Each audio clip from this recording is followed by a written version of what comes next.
Let's go to.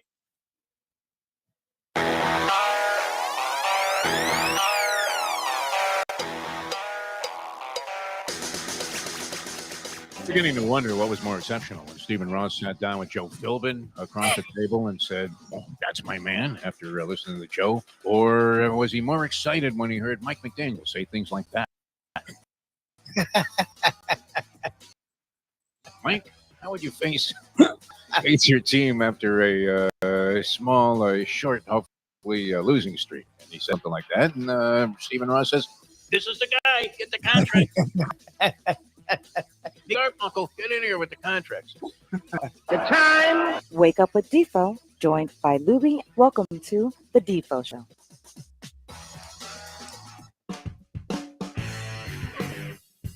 All right, welcome to a Wednesday edition of the program. Jeff DeForest. We got Mike Lubitz. Young Luka Lubitz is also riding shotgun once again on a show. That could be, I'm sensing, maybe the reason for the slightly late start to the program. Is the kid okay today, Lubie? He looks like he's already giving you problems. He's fine. I'm trying to get my timing down, and it seems the earlier I try to get him ready for the show, the more he's awake. So it's a fun game we're playing, and but happy to be here and happy to be on a hump day as we inch closer to another football weekend.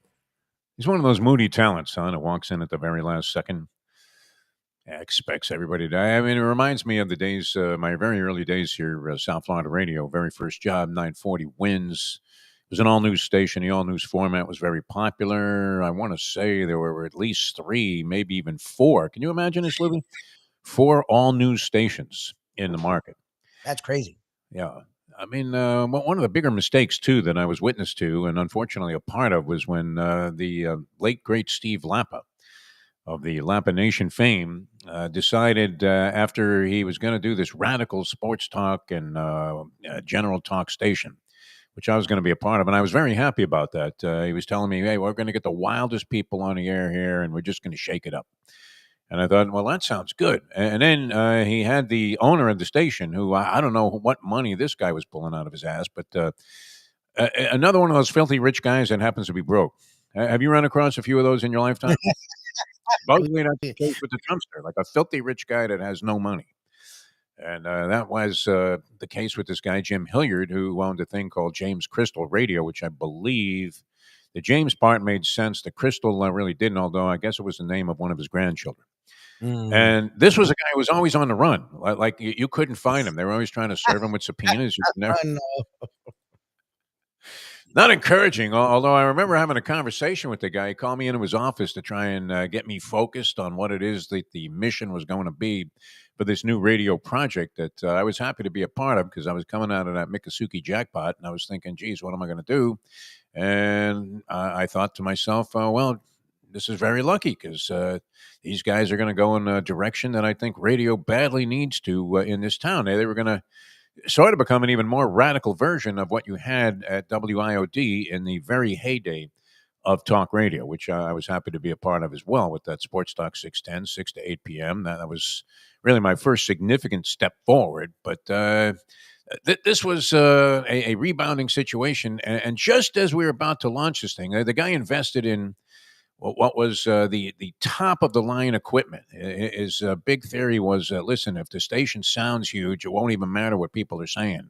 And maybe there's some merit to that. I mean, when you're hearing, listen to the AM radio, especially back in the day, and it sounded like 2 guys had cut up in the top of some coffee can, and they were speaking into that, it wasn't overly impressive. In fact, even today, the various times I've punched up AM radio, Libby, I don't know, are you ever inclined to dig around? I try to find the Monday night football game when I'm on my way home from my Alzheimer's Cup tennis matches on Monday with Dr. Jerry, which, by the way, Dr. Jerry, he really, how could a doctor not follow the simplest of advice and the most basic of advice, which I've been telling him for probably the last 5 years to get this shot for his knees, right? It's called Synvisc, and anybody out there that's having knee problems, as the saying would go, it is definitely worth a shot, because even if it doesn't work for you, it does no harm. It can't do any damage. It can only do you good. And in my case, I went from being almost a complete gimp to having no problems whatsoever, like no knee pain whatsoever in the knee that was bothering me the most. I was told by a very, very reliable orthopedic guy who took care of me a couple of times and also introduced me to this particular injection. And he said, You're likely going to need knee replacements in both knees within a few years. Mm. And I'm thinking, well, that's not a pretty picture. It's not- Now, the procedure has changed to the point where it's not nearly as threatening as it used to be in terms of recovery time and the amount of pain you're going to experience going through that. And then, of course, there was no guarantee that it was going to work. I don't know. Have you known any people, Lubie, that have had knee replacements done? Hip I know. replacement seems to be very common right now. I don't get that. How many people screw up their hips? I don't. Hip replacement when you get older is a thing. Knee replacement, almost everyone needs. My mom's needed one for years and is weird about getting it. I've heard good and bad stories around it. I know they've made it better than it used to be, but it's still, I guess, it's a taxing recovery and rehab. Maybe I don't know. Never I'm hoping thought. it's not so bad. Yeah. But a shot saved me all of that. And I keep telling Dr. Jerry, hey, give it a try, give it a shot, as the saying would go. And for some, here's a guy in the medical profession, Lubie. He's in hospitals with tons of orthopedic guys that could easily, I mean, he could do it himself and still refuses to do it. So that turned out to be more of an exercise in practicing my serve. And, it wasn't what wasn't necessarily the kind of competition that you're looking for. But yeah, I mean, the Synvisc shot is worthwhile, and I don't know. What are we going to see? I was looking at an injury report today. It's the reason I was thinking about injuries. And did you see who was on there? Top of the list, NFL injury report. Pam Bondi is she's going to need Tommy John surgery from the act. I mean, she must have erased like a million things in those Epstein files before they got all the Republicans to vote. Oh yeah, no problem. Let's show it to the people. That'll be great. But good to be with you guys. Tony's going to join us later on. Tony Segreto, and I don't know where he weighs in on this. I'm not sure where you do either, Lubie. You posted this as kind of the headline of the show. And that was this business about the college football playoffs and who's getting hosed, which was always one of my favorite sports talk debates. But it was much more relevant, I think. And this was something that was talked about ad infinitum or whatever. Is that the right way to say it? I don't know what it's. I don't like that saying ad nauseum, because if it's ad nauseum, then why are we talking about it? It's People are already nauseous to even think that you're going to bring up the subject, and you're like, "Hey, yeah, we're talking about that ad nauseum," and then here we go. Let's tee it up for ourselves here. exactly. But always debates, and some of those you would have to say were at least softened because of the fact that you now have 12 teams competing in the postseason for the championship. And that was always one of the big debates, and it was always one of the favorable conclusions to any argument about this when people were talking about setting up a playoff system in college football. And that was, would you rather make a mistake at 4 versus 5, and then eventually 8 versus 9, and then eventually 12 versus 13, or just have a bunch of people that never watched a college football game vote on it and get it wrong right from the beginning, where you only have one chance to have a champion, and it's decided without actual competition on the field.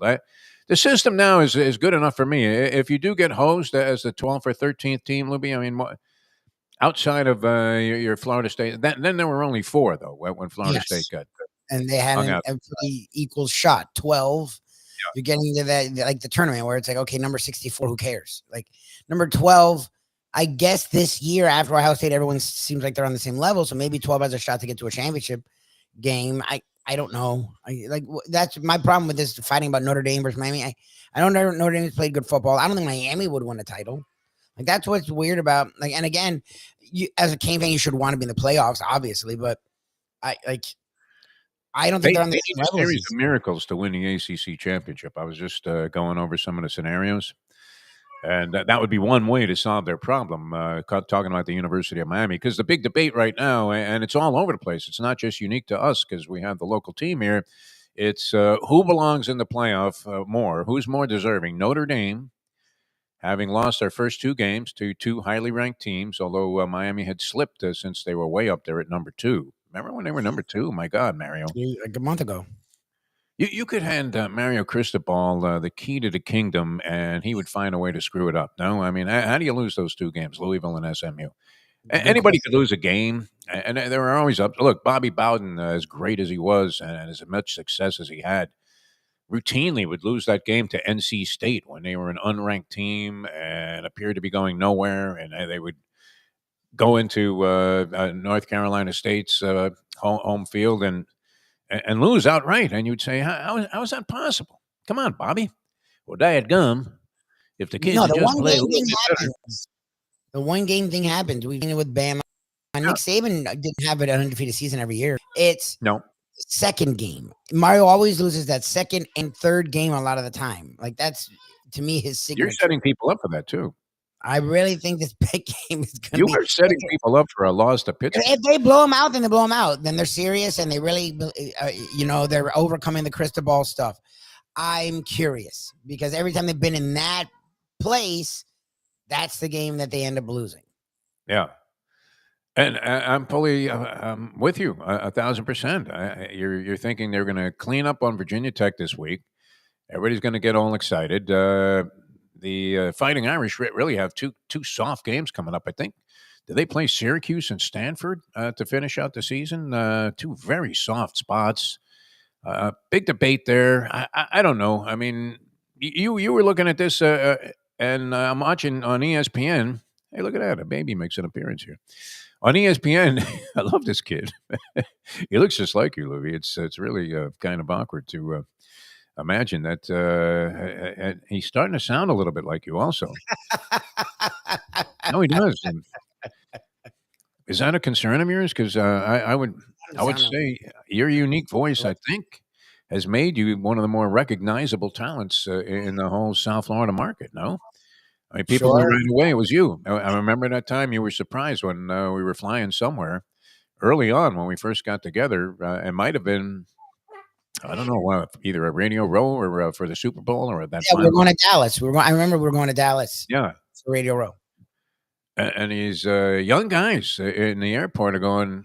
They're just talking, and all of a sudden, you said something like, "Hey, is a plane coming?" Yeah, it wasn't you, it was me. Like you and I were like.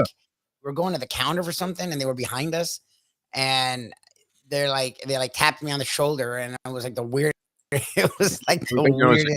Yeah. That they found the marijuana that was in your carry-on luggage and sure enough it's 2 young guys and go, Lubie. I believe that was their first public recognition, at least the first that I ever witnessed.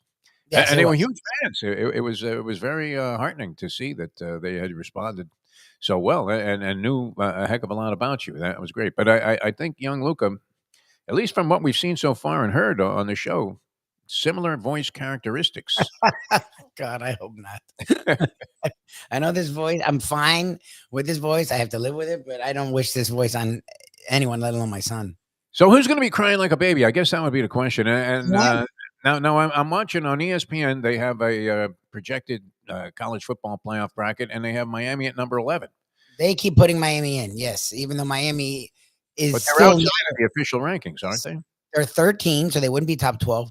And again, how do they deal with the whole ACC thing? Like, how do they do Miami's ranked higher, but they have more loss, like how do they, because Georgia Tech to me I feel like is getting jobbed here a little bit because they're ranked behind Miami. They have a better conference record. I think as it stands, they're in the conference title game right now. Yeah. I don't think they play anyone outside of Georgia, but inside the conference, I don't think they play anyone that would derail them from the conference championship game. Like, are they going to do, okay, well, Miami isn't in the conference championship game, but we know they're better. Like, they're going to do the Alabama thing. Is that what they're going to do? Because it's rare to see an ACC team, let alone Miami, get that treatment. So I'm just curious because ESPN and the ACC are doing the opposite of what they did for FSU. Like the last 2 years, they've really championed Miami. Okay. How you fit it in. Like they're fifth. That is reality. So how do you have them jumping 3? Because I guess the winner will get in. How do you them jumping 3 teams? How do you see them jumping some other teams that are better? I was just reading a very well thought out case about this whole argument with Notre Dame versus Miami. Is that what it boils down to, though? I mean, they have other obstacles to overcome, and yet for the Canes to be in the ACC title game and actually win the ACC title, it really was like trying to follow a highlight point.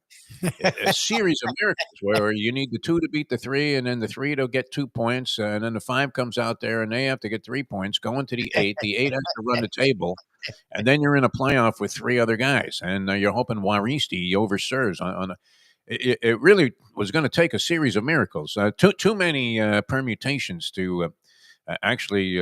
I couldn't even begin to write them down and reiterate them to the people out there. But it seems unlikely. That's what I would say.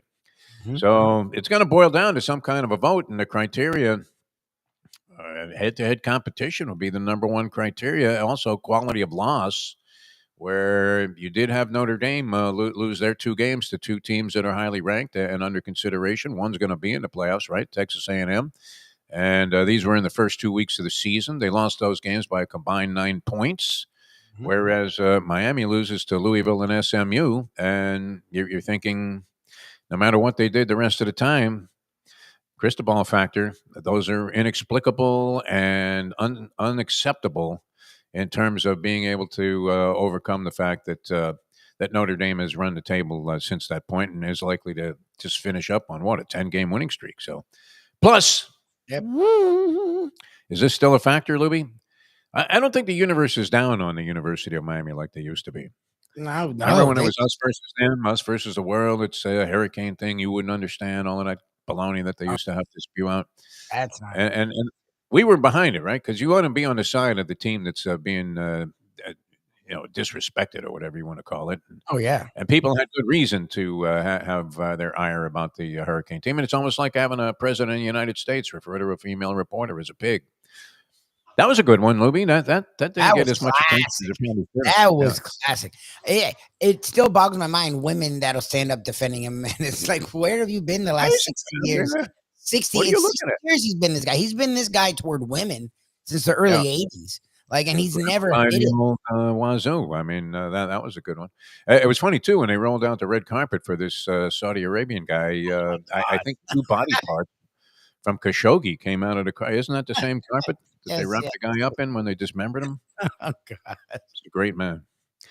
Yeah, I love that. Oh, that was one of my favorite lines ever in the whole political scene. I didn't want to even get into this because let's face it, we're trying to have some fun here. But when Trump fires back at the reporter who asked a question about the murder of this guy and where he Honorable was man.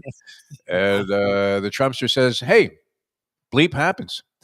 Yeah, that was like the whole energy. How do you shrug that off?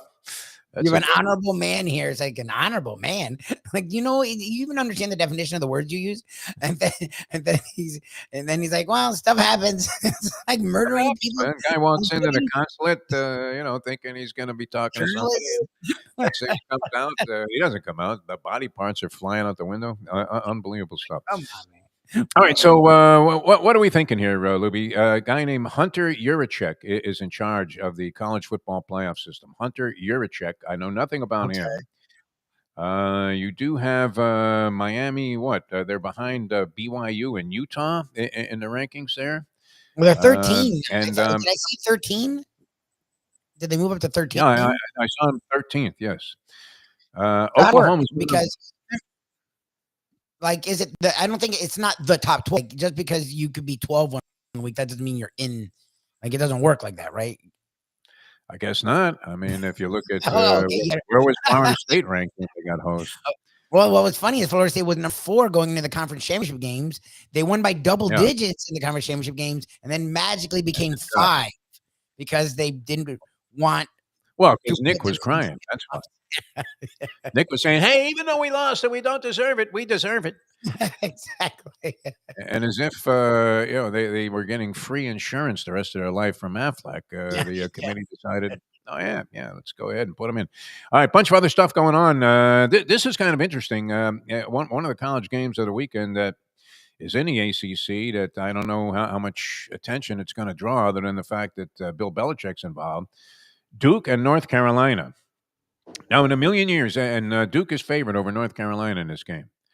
But if I told you, say, 6, 7 years ago, I guess that was around the time he was coaching the University of Miami, that you had a coaching matchup of Manny Diaz versus Bill Belichick, and you were going to give the edge to Diaz, you talk about as the world turns, man. I mean, and you would have to say that at this point, as a college coach, is Manny Diaz not a better option than Bill Belichick to coach your team? What do you think? Yeah. I mean, I know North Carolina's come on and they play vastly better than the early parts, but still, Duke has also struggled a little bit lately, but I would take them over the Carolina product. Oh, Jesus. And who would figure this? And if he was coaching on a college level, which Belichick now is, that Lane Kiffin's, estranged wife is getting royal treatment. They're flying her around private jets all over the country there. Baton Rouge, which, by the way, I would say, order the redfish at any Baton Rouge restaurant. That's what you want. Is it red drum or just straight up redfish? I think it's redfish, right? Catch those things in, yeah. Real good. I remember Sonny Hirsch was big. He knew every good restaurant at the various locations. We did a bunch of games in Baton Rouge, baseball games actually, and every night it was redfish. It was kind of like when we went to Minnesota, and you were like eating walleye ice cream. You were great. You were very brave about that. What kind of walleye ice cream? I had a lot of walleye. Yes, walleye on waffles. It was walleye on everything. I don't think I ever had any when I was there. All right, so a lot of different factors going into this. I don't know. Is it worth the scrutiny of going through the whole thing, or should we just wait and see what happens, Lubie? I see. I'm more in the latter vein, but no, I don't mind talking about it because that's the funny thing. It's not just a South Florida thing. It's become a national. Like for some reason, Utah is hovering around. BYU, like there's all these teams that are hovering around the playoffs, but they're focused on Miami, Notre Dame. I know they played each other, and Miami did win, but again. Like to me, it doesn't feel that cut and dry. Like it feels like there's other factors. Who do you think would win if they played again? That's the good question. I think Notre Dame would. I think Miami has a lot of holes. I think if you bring what teams have learned, again, Miami's offense, we've seen explosions in the second half versus lesser teams that don't have the front line talent Miami has. But the first halves, their offense has been abysmal. And if they're playing a competent team, again, and they've struggled. Like the CJ Carr kid was his first game. Their secondary has issues. The defensive line, as heralded as it is, doesn't get pressure. Look about that they do. Like, I think there's question marks with Miami. They have just played the latter crappy half of the ACC, so they've gotten big wins, but they struggled versus Syracuse quarterback for a whole half. For an entire half going into the third quarter, they struggled mightily against Stanford, who had nothing. Stanford had nothing going, and it was a 7-7 game. You're not seeing that from Notre Dame. Same thing with the Gators. That was abysmal. I mean, that was an eye opener for me. I was unimpressed. Now teams can get better as the season goes along. You would have to say that's the case with Notre Dame. They're winning by double-digit margins on most occasions, and so. They're always, I would think, going to get the popular nod over the University of Miami. But that seems to be the big central debate on this whole college football playoff thing. You don't hear a lot of controversy surrounding any of the other entries that are scheduled to go and slated to go in the top 12. All right, NFL, we got the Bills and the Texans tomorrow. Wow, the Texans have been, you called it, Lubie. And the professor was talking about this with regards to Drake May. And a lot of people were upset with the whole notion. There were many that were saying that the professor is Boston biased, what was overwhelmingly negative, and he refused to acknowledge. I was impressed with Drake May. I don't know that anybody is already saying that he's the second coming of Johnny Unitas. They're very excited about it, and you would have to say from the standpoint of results, the New England Patriots and the Colts have been really the big surprises so far in the National Football League. By a lot, because it's not that people before the year started expected with Vrabel, because people like Vrabel better than we did. Their over under total for the season was like 8, I think 8 and a hook. Brian would know this, Brian Schwartz, but so people thought people thought they was ridiculous. I didn't like their talent at all. The Diggs move was nice, but what we've seen of Diggs, he's leaving Josh Allen. You're thinking he's done. Like, why would you leave a guy who's considered arguably the second or third best quarterback in the league? So, like, Diggs is done. Who cares if they're adding Diggs? But people thought they could win around 8 or 9 games. Okay, but they're not that. They already have 9 wins, right? So like they were expected to be, but not cream of the crop. Colts were expected to be abysmal, and they're right now cream of the crop. Like those two teams, the storylines behind them, it's like the antithesis of the Chiefs and Ravens. Whereas the Ravens are like just getting by, and the Chiefs are out of the playoffs right now. You have the Colts and the Patriots leading the conference. What do you think about these blowout games here on tap for the weekend? Lions and the Giants. The Lions are laying 10.5. I think they're on the road in that game. Ravens are laying 13.5 to the New York Jets, who have been pathetic. And the Seahawks are laying 13.5 to the Titans, who never seem to be able to get it together. So even with Cam Ward, the number 1 overall pick, is he doing anything to distinguish himself? Let's bring in Tony Segreto. He would be. I was just going to say, who would be good to talk about this? yeah, Tony Segreto. Tony, how are you, man? How's it going, kid? It's going great. How are you doing? Doing well. This is interesting because you were involved, no doubt, in many of these where there was always a debate about who should be the national champion, and people would call in all day long and say, yeah, but they beat so-and-so and they lost to so-and-so. And all of this was decided by a vote by people that you wondered what their credentials were to be in a position to decide who the national champion was. And what we've seen many times, and how many discussions did you have about your beloved University of Miami team, where we just felt like the public sentiment around the country was going to be negative about them, and they would find virtually, I mean, including throwing Terry Porter, a former Ohio State alum or whatever he was, down on the field there in that Fiesta Bowl game to make a call from the stands on the other side of the field and call a pass interference call on the University of Miami. And I'll never forget, they had already doused Paul D., the athletic director. He was down on the field. They had doused him with the Gatorade, and they had to go and get the leaf blowers to try and dry him off because they had to replay that play. And, of course, and completes first things first. The win, yeah. Luca is as cute as can be. Does he sound like Lubie, though, to you? Does he sound like me? It's hard to tell. Voice quality, no. You actually answered.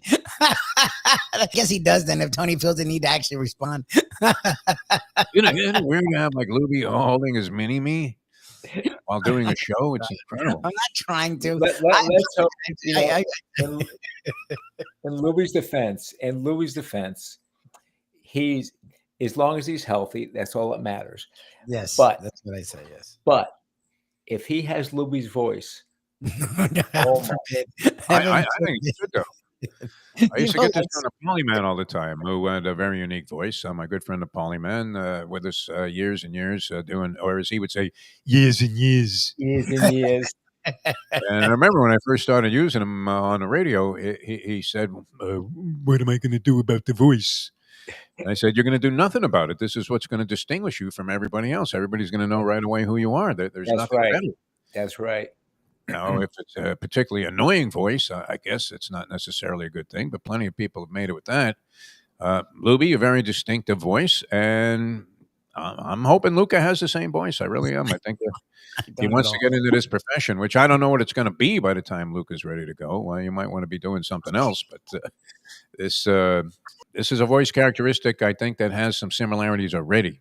Tony Segreto. Oh, by the way, speaking of health, I'm glad you mentioned the word because we didn't talk about this at all yesterday, and I wanted to touch on it. God, it's very near and dear to your heart, and I loved this guy when he was playing at the University of Miami, and then we followed his career as a pro. He was briefly a Dolphin, Bernie Kosar, and a very, very touching story. I mean, and you had to think that he was having procedures just to keep him going so he could get this liver transplant.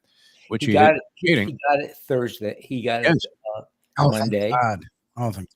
Yeah, he got it, and the story it was that it was a young guy. I don't know how he passed away, but a young guy who was an organ donor who was a huge Cleveland Browns fan and loved Bernie Kosar, and so he had his organ. His liver became the liver that was donated to Kosar, and apparently, Bernie's doing all right with it. I mean, you never know. It's a little early here, only a couple of days. I guess these things take some time before you can see if they actually work. But it's such a touching story. Yeah, it's such a touching story, and if you followed Bernie along on his Instagram and Facebook pages, Yes.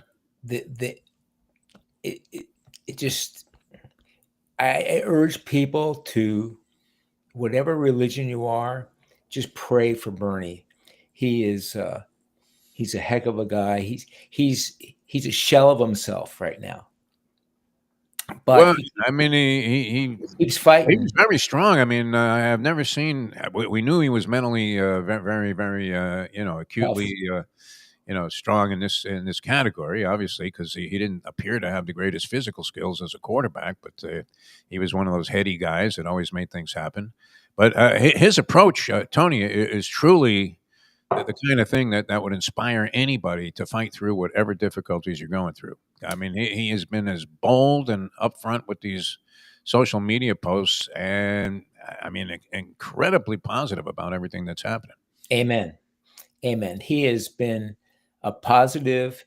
He's very famous for the "You Matter," and that's Yeah, what he was great, man. I always enjoyed him. That was one of the more entertaining things. I remember covering that story in the very early well. stages of my I went career through. out here. I went to Boardman, Ohio. You did? Yeah, Okay. and when he was a freshman, Right. and spent 4 days with his parents, and just had a great time with he and his mother and his father and Babette at the time, and it touched me. It really touched me. Yeah. I remember a great story. University of Miami football history was, of course, Howard was. I guess what this would be the '83 season where they won their first national championship, and there was this quarterback debate that was going on during the preseason. Testaverde, Kosar, or Kyle Vanderway. Kyle Vanderwind, who Defo's favorite. well, you know what's funny is Vanderwind had started a few games the year before. What was it? Jim Kelly that departed that year? Was it? Yeah, Or Jim was Kelly. Kelly before that? I don't know what who the quarterback was But preceding. many people don't remember Bernie's first game. He Refresher. lost to Florida. Yeah. Lost to Oh, Florida. they got trounced, didn't they? Yeah. Like And 31-0 or something? Yeah. He fumbled on the half-yard line or something like that. Yeah. And they ran the table. After that, yeah, that was great. Very improbable. I remember many things about that season. I can still see myself. I was standing on the sideline when it came to the tail end of their game against East Carolina, the pesky Oh, my. Pirates. I was just thinking that, Defo. I was just thinking that. Yeah, and it looked like East Carolina was going to win and upset the apple cart, and Beverly Schnellenberger was standing on the sidelines as well. This wasn't a Jordan Hudson Belichick thing. And you could see the concerned look on her face. I think even her hat had blown off, which she was famous for. Howard I forgot exactly the play that decided that. I sort of remember East Carolina looked like they were going to go in for the winning score. Is that the way that transpired? And Yeah. somehow the Canes held them out. They held on, won by a narrow margin, and ended up then winning the national championship, of course. But when they had that quarterback battle, and this was part of the genius of one Howard Schnellenberger. I mean, you're looking at the strapping Vinny Testaverde with the prototype pro arm. Guy could fire the ball the entire length of the football field. Vanderwind had actually distinguished himself in a couple of starts the previous year when he was filling in for the injured starter and didn't look half bad. So you thought, wow, he would have an edge. And the distant consideration would be this guy that was throwing the ball like Dan Quisenberry. And He it looked was like he had clown feet. I mean, he had like, he was just awkward as could be. yeah. But he got it done, and he got it done for the Browns, and he was a top pick, and he's something else. He's something else. He was terrific. And I can hear Howard in my head. We've decided to go with a young man from Boardman, Ohio here, Bernie Kosar. And everybody's like, what are you talking about? I interviewed This guy here, Testaverde, is a monster. A monster. Howard made the announcement on my air. Oh, yeah? Yeah. Wow. Of course. Now, did you know what he was going to say, or had you prodded him a little bit, Tony, or did he keep it a secret until? Was it like the decision where you were Jim Gray, and you knew exactly what LeBron was going to tell you? Which, by the way, LeBron James now is that a record? 23 years as an NBA player. Possibly. Yes. What did Kareem do? I think, Kareem played a long time.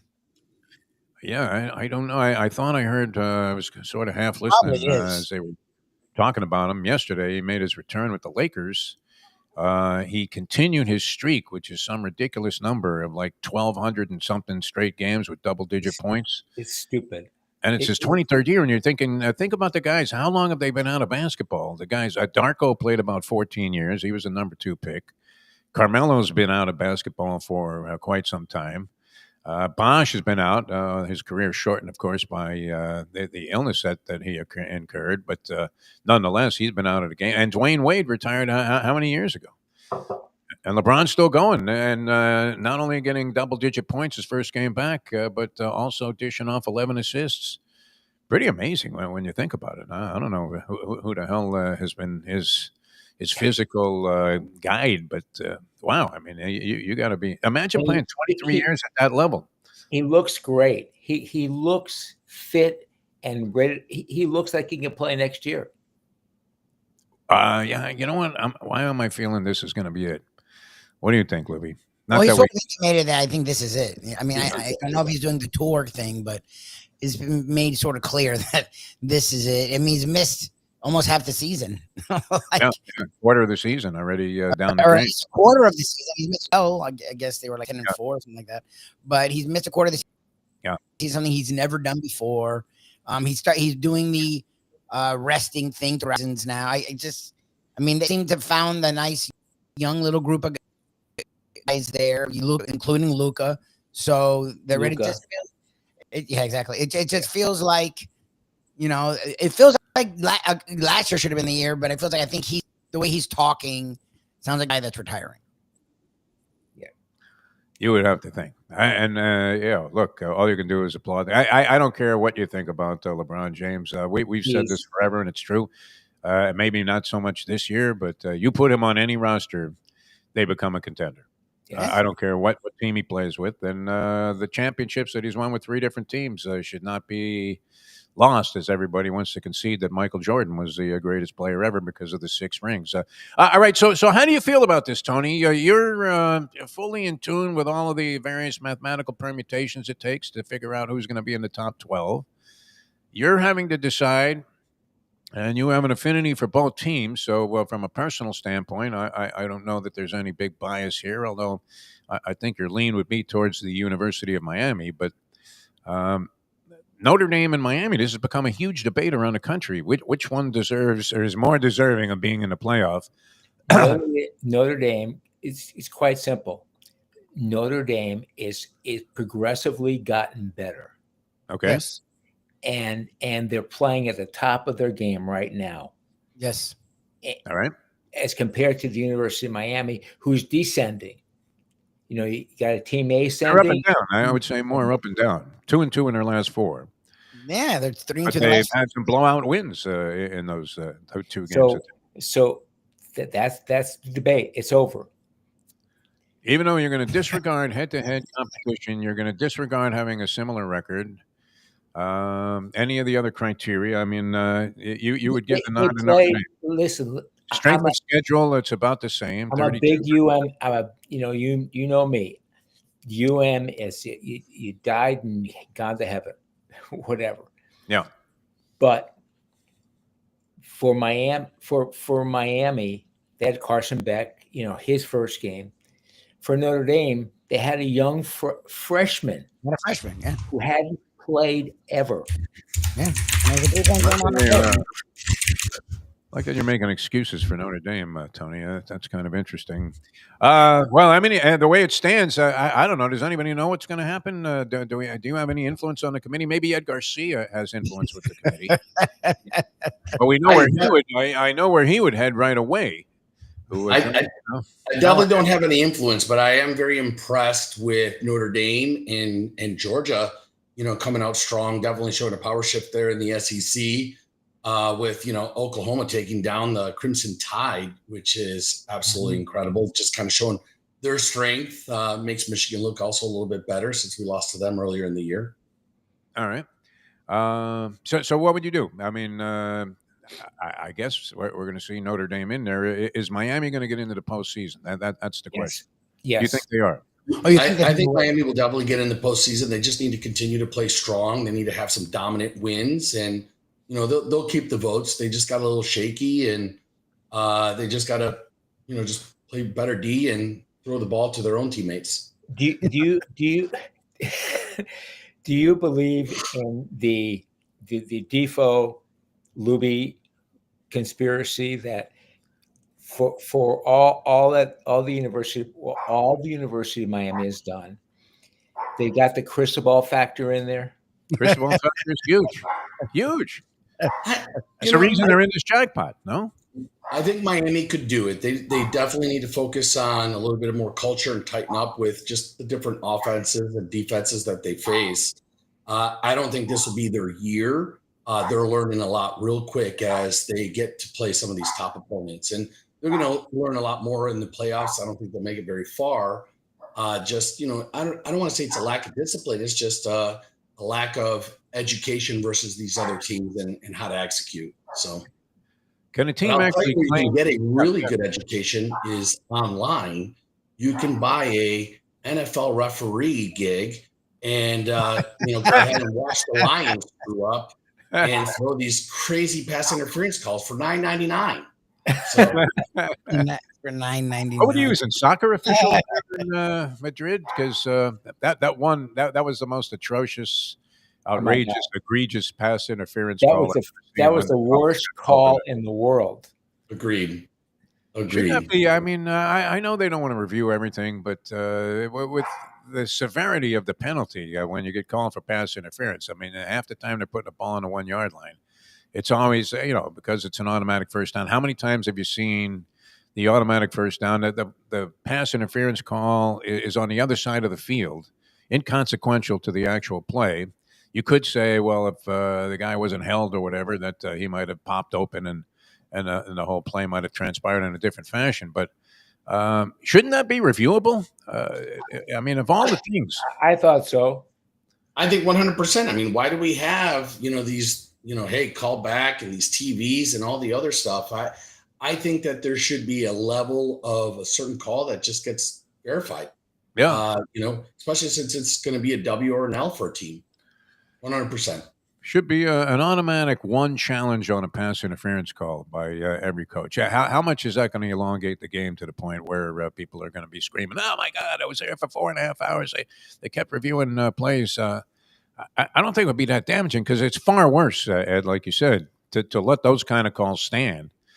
And it does appear that Mike McDaniel has zero influence on officials, that officials love it when they make him irate. They can't stand it. They just get a kick out of what a clown show it becomes as he's screaming. It looks funny for him to be screaming at an official, doesn't it? Yes. 100%. So, really cute with those glasses, that's for sure. What would go on? What would happen at the Texas Roadhouse if that happened? I mean, 100% we review all the plays. Airmail the steak? Yeah, every single day. I mean, but, to be honest, that's what we do every single day. We come in, we validate all the food. You got to be a part of it. We taste every dressing. We don't take anything for granted. Yep. We want to make sure that quality is the absolute best. Explain to the people how you have your butcher in there every day. They're cutting over 2,000 pounds a week. That room is anywhere from 28 to 34, just depends on how long they've been cutting. At 28, people are like, doesn't the meat freeze? It actually starts to freeze probably right about 26 degrees, but it's nice and firm, so you can get some beautiful shapes. But they're cutting, probably 80 to 110 hours. 1 to 3 cutters are back there cutting hand-cut steaks every single day, making sure they weigh the right amount of ounces. They look fantastic, and they're going to taste fantastic. Once they get to that grill, we do a special sear on there with our Texas Roadhouse seasoning, which you can buy online, or some of the local stores will carry it, which makes a great Christmas gift, by the way, with the gift cards. But our hand-cut steaks are the absolute best. And when we have, what do you guys around the holiday, Thanksgiving? What do you guys Thanksgiving? What's happening? Thanksgiving. I'll tell you, we do a Friendsgiving inside the four walls. We're not open. The 2 days we're closed per year is Thanksgiving and Christmas Day. All right. But I'll tell you, we can make things very easy for you. Take one thing off your menu. If you're going to make mashed potatoes and green beans, leave the green beans up to us. Our green beans are pretty awesome. We soak them in bacon, which makes everything delicious. But plenty of other things from the corn or the salad. Who wants to buy pre-made salad mix with all that nitrogen and stuff on there?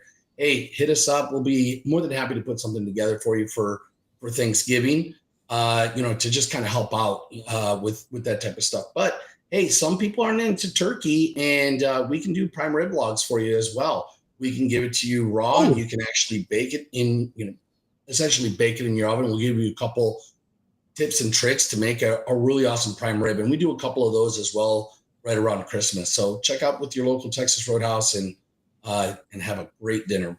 And you can buy the rolls. Yes, 100% for Thanksgiving. We sell a lot of rolls for Texas Roadhouse, and you can get them cooked. You can also get them, as long as you're going right home, you can get them frozen. And that way, when on Thanksgiving Day or whenever you want to do it, you set them out. As it warms up, they proof, they get nice and big. Then you throw them in the oven for about 10 to 12 minutes. Put a little bit of butter on top, and hey, you can go to town and enjoy some Texas Roadhouse bread. Can you tell right away when somebody shoveled about 8 rolls in their pockets on their way out? Oh, 100%. It's usually a honey cinnamon butter mustache that gives it away. Yeah, cinnamon butters across. Honey at Wolfie's back in the day. I mean, used to leave with the whole bucket of pickles and coleslaw. No, that's great, and a great idea, because you can say you made it, and just bring a tray of some of these sides there. The sweet potatoes, awesome, and all the different stuff that you guys put together. It's absolutely fantastic. All right, speaking of putting things together, what are the thoughts, Mr. Michigan, about our man Dusty May and this Michigan basketball team? Have you taken a look at that, or are you so focused on the football that this is sort of on the back pages right now? I'm very excited about Dusty May. I think he's going to bring the program around. We've taken a couple of missteps here and there. But I think the future is going to be bright. We're learning a lot as well about the NIL. A couple of teams are ahead of us when it comes into that factor and bringing people in. But, I think we're going to end up with a good season. We need to, like Notre Dame, get better as time goes on. Maybe delicious like a fine wine or something like that. But really kind of looking forward to the season. As it develops, I am watching football pretty hard, though granted, I know that they're young. But we're 2 weeks away from the game, and I think the line was actually Ohio State was or Michigan was getting 10 or something like that, which I thought was a little bit low. But I still think Michigan's going to pull it off. How many in a row is it? Is it 5 in a row they beat? That would be 5. We're at 4. 4 in a row, which is our very numbers exciting. are really good, Ed. Our numbers are really good. Let's go. I have 4 tickets. They are for sale though. Oh, yeah? That game is so stressful. There's nothing like having a bottle of bourbon in one hand and like a whipping stick in the other. So it just makes the game that much more fun. For whatever reason, they don't allow it in. No. You need bourbon in one hand and the red licorice whip in another hand that's cut open, and use it as a straw. That's the perfect mix. He knows how to maximize the buzz that he gets from alcohol. We saw that when he was nursing that piece of salmon after eating 3 other entrees. That time we went to the Miramar store there and all got to have dinner together. All right. Did you ever think this? We posed this question earlier, that you would have Manny Diaz matched up against Bill Belichick in any football game, and you would give the coaching edge to Manny Diaz. As Duke goes against North Carolina, and Duke is favored naturally over North Carolina. But I'm looking at that matchup. I mean, we ran Manny Diaz right out of Miami, even though he was a Miami guy, son of the mayor, and had been with the program for a long time. He has done a decent job at Duke, which not necessarily known for their football acumen, but the program's been okay, and he's done well with it. But who would ever think that? Who would you put the checkbox if you were doing one of those little grids in the newspaper, guys? If you had coaching was one of the things you were trying to decide who had the edge, would you check Diaz or Belichick? It's hard to imagine. I would check Belichick. Oh, okay. All right. You Because give he's coaching very, edge. very good at finding the edge, Yeah. whether it's 100% legitimate or not. He's very good at finding the edge and pulling off the big W's. He's obviously had a little bit of a rough start, with North Carolina, but I think big picture wise, he's changing the program. College as a whole is just absolute bananas right now. It is bananas. You're right, Ed. You're right. But it's very exciting, though. It really is exciting because you never know what's going to happen on Saturday. The NIL has helped out a lot. Yes. And I might unsubscribe from Hard Rock Bets because of football in the NIL. Football is really hard to bet. Yeah. It's just you never know. It's any given Saturday for sure. And there's just so much craziness. There's so much injuries. Which I feel like is also happening a lot more. And they're so secretive or not secretive about it in a sense. And you never know who's going to show up.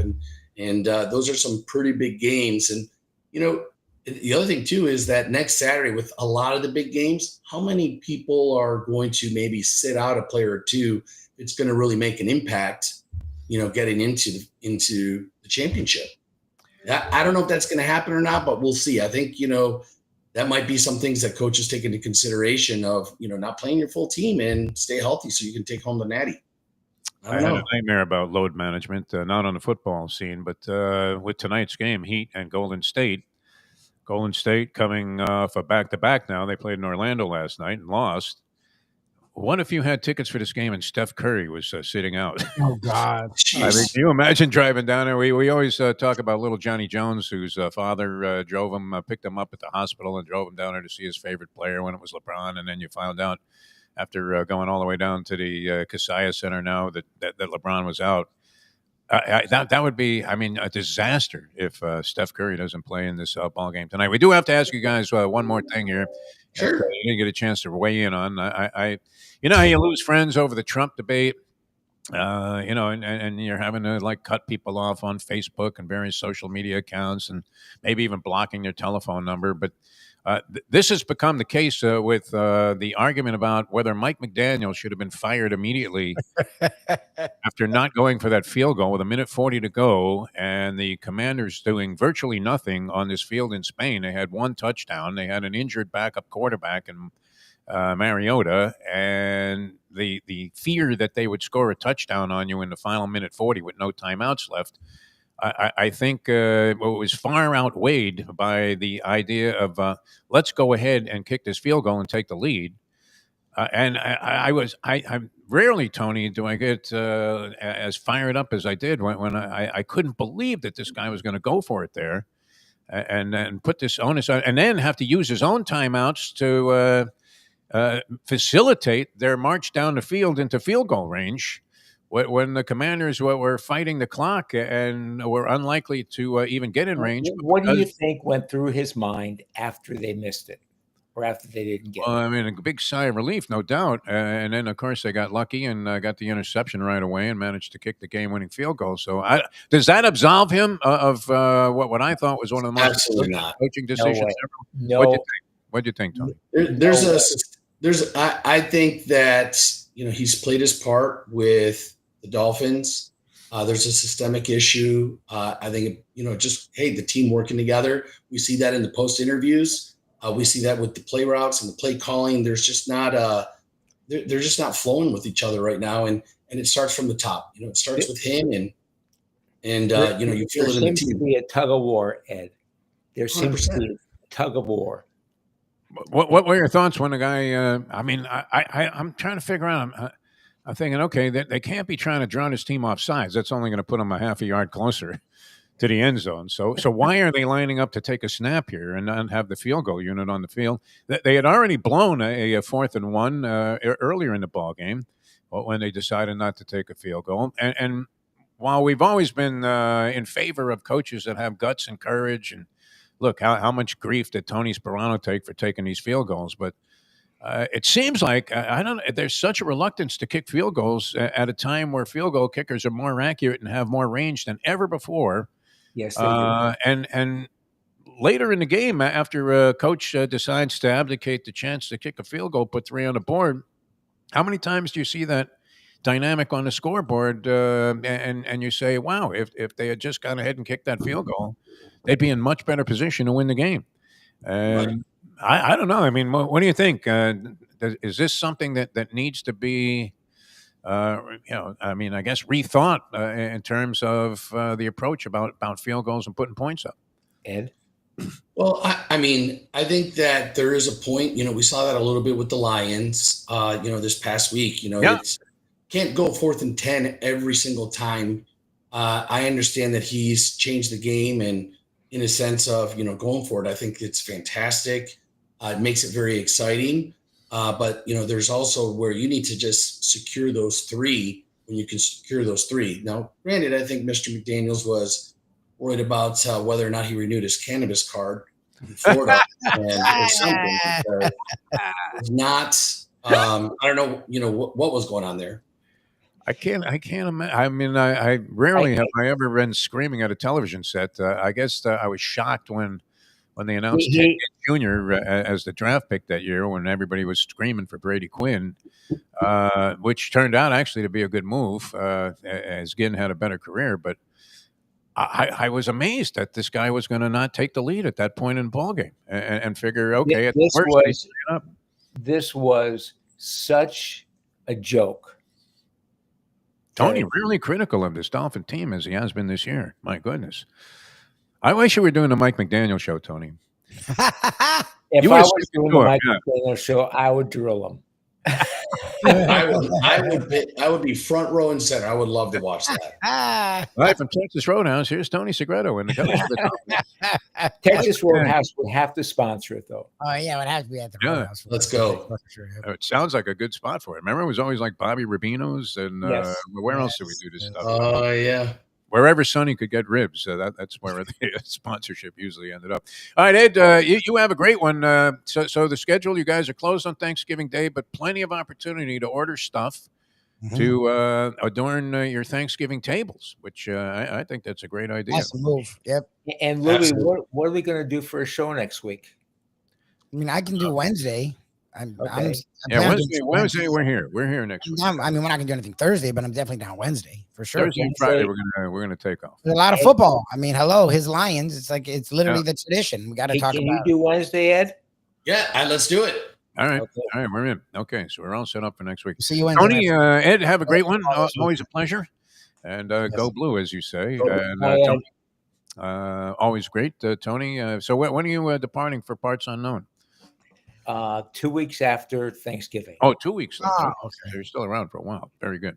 All right, thanks, Tony. Always a pleasure, my friend. We'll see you again next week. Tony Segreto, ladies and gentlemen. Did we solve anything, Lubie? No. I just like that both Ed and Tony were just as frustrated as we were with that. You know what? It's really the same thing like you were talking about at the top of the program with regard to the political scene that we're in right now. Where and it never ceases to amaze me. I know any number of women that I would consider to be extremely intelligent, B, very attractive, and very successful in their own right and on their own individually, and how any woman could accept and just shrug their shoulders again at these atrocities in terms of the obvious, the misogynistic. I mean, this is the president of the United States calling a reporter a pig. The only other time I'd seen that was when Walter Alston, the former manager of the Los Angeles Dodgers, was taking issue with some of the things. Alan Malamud, who was a sports editor of the LA Herald Examiner, had a great column, Notes on a Scorecard. And he used to hammer Alston the last couple of years that he was a Dodger manager. And there was always a comment in there somewhere in his column about how Walter needs to retire, that it's time to pass on the torch, that the Dodgers are not prospering because of the fact that Walter Alston is insisting on continuing his one-year contract succession with the Dodgers. And look, how do you push that guy out? It's just like pushing out Bobby Bowden. Tommy Lasorda waiting in the wings, I guess. I don't know that his name was always – it wasn't like he was the one that was pushing Alston out the door. Just the conclusion was that Alston was finished, right? So we're in Walter Alston's office one day, and he goes off on Malamud. And Malamud wasn't exactly the most svelte of physiques, and he actually calls him a fat pig. Oh no. But that was kind of different, wasn't it? I mean, he, here was a very irritated and cantankerous old man at that point. I guess Olson was always a guy of some level of dignity, but that was the last time I heard somebody refer to a reporter as a fat pig.